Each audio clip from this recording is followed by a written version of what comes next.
खास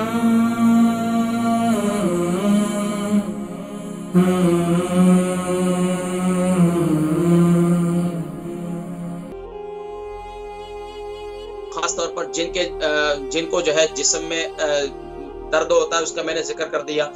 खास तौर पर जिनको कोलेस्ट्रॉल की शिकायत है, उसके लिए ये एक मुफीद है।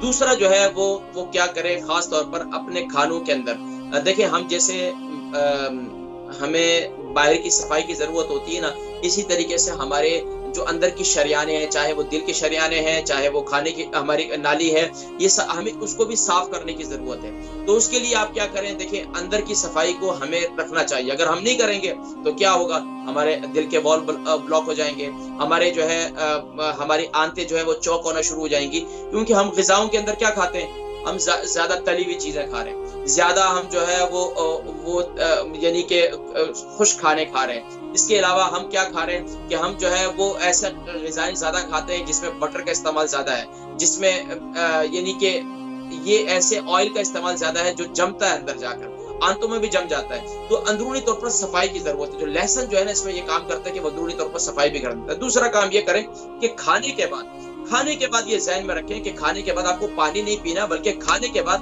ज्यादा आपको तबीयत में वो कैफियत हो रही है तो आधी यानी 1 क्वार्टर रोटी लेकर सूखी खाया करें, आराम से, खूब चबा कर, मजे लेकर आराम से। ये एक सिस्टम बना लें तो आप ये देखें, एक तो आपको तेजाबियत भी नहीं होगी, दूसरा ये कि इंशाल्लाह आपकी सेहत इंशाल्लाह बेहतर होगी।